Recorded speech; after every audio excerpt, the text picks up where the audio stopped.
में विधानसभा चुनाव है, लिहाजा जुबानी जमा खर्च और जुबानी जो तीर है वो जम के चलाए जा रहे हैं। चाहे बात करें बीजेपी की या बात करें हम ओवैसी की या अलग अलग पॉलिटिकल पार्टीज की, बटोगी या कटोगी नारे के साथ साथ अब ओवैसी भी इस मैदान में उतर आए हैं। हालांकि ओवैसी हमेशा अपने बयानों के लिए चर्चा में रहते हैं, लेकिन इस बार महाराष्ट्र चुनाव में उनकी ओर से भी जिस तरीके से मीर कासिम से लेकर के अलग अलग लोगों का जिक्र किया जा रहा है, बेशक उनकी ओर से कोशिश ये है कि मुस्लिम वोटरों को अपने पाले में किया जाए। हालांकि इस बीच बड़ी बात यहां पर यह भी है कि जैसे जैसे चुनाव प्रचार नजदीक आ रहे हैं, वैसे वैसे नेताओं के वादे और दावों के साथ एक दूसरे पे आरोप प्रत्यारोप का जो दौर है वो भी यहां पर तेज हो गया है।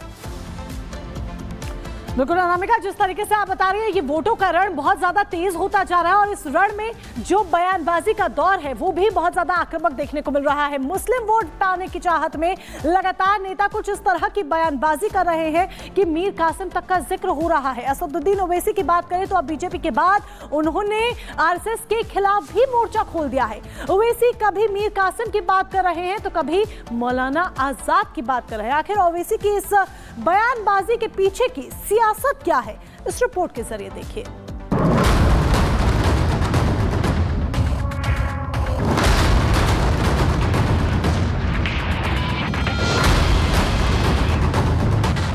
जैसे जैसे महाराष्ट्र चुनाव की वोटिंग डेट करीब आती जा रही है, वैसे ही अब मुद्दों से ज्यादा नारों पर बात हो रही है।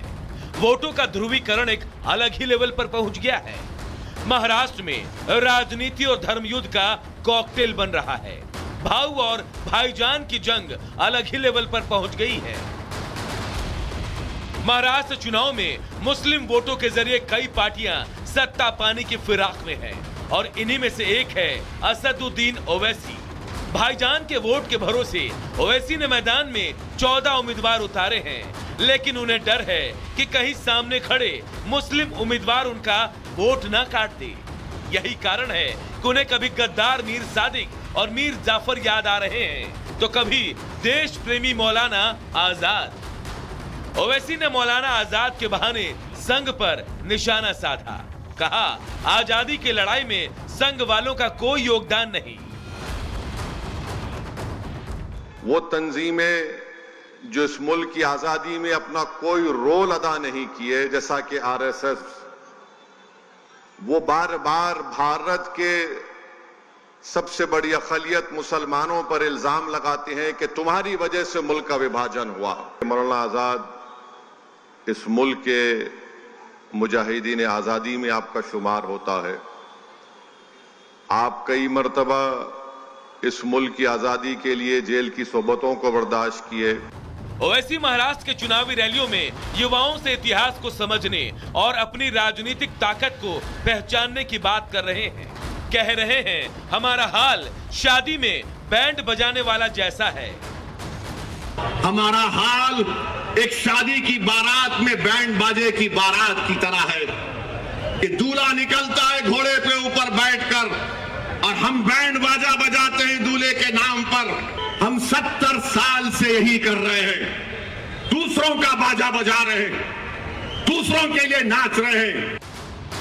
चुनाव के समय उन्हें मौलाना आजाद याद आ रहे हैं, लेकिन मौलाना आजाद की बात करने वाले ओवैसी को क्या पता कि मौलाना आजाद ने कभी भड़काऊ सियासत नहीं की।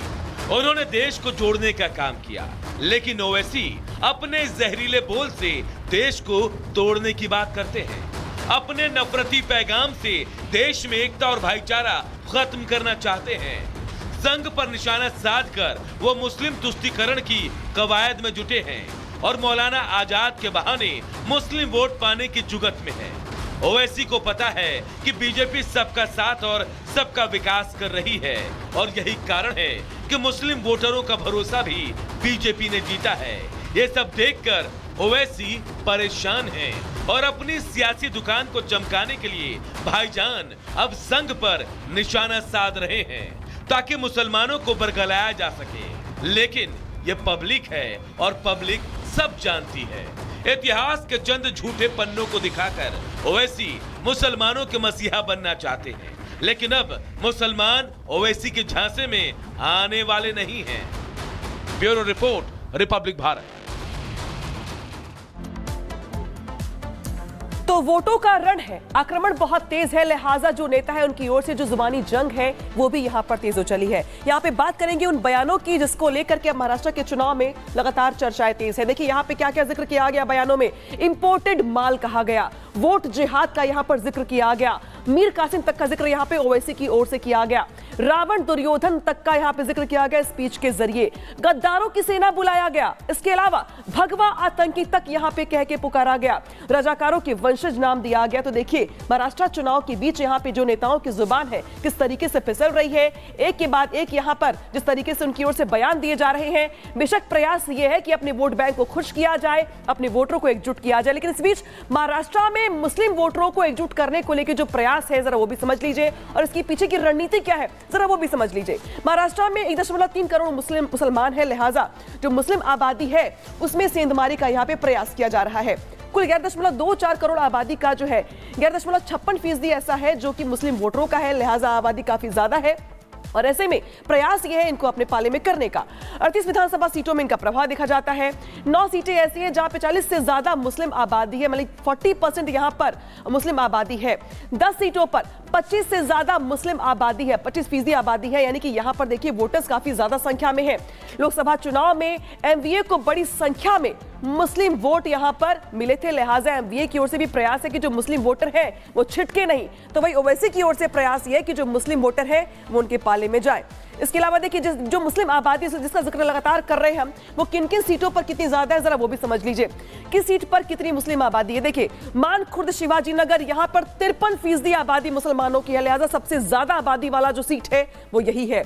इसके अलावा बात करते हैं मुंबा देवी की, यहाँ पे 50% यानी कि 50.9% मुस्लिम आबादी यानी कि आधी आबादी जो है मुसलमानों की है, यानी कि वोट बैंक काफी ज्यादा है यहाँ पे, लिहाजा यहाँ पे प्रचार के दौरान जो जुबान बोली जा रही है सुन रहे हैं आप।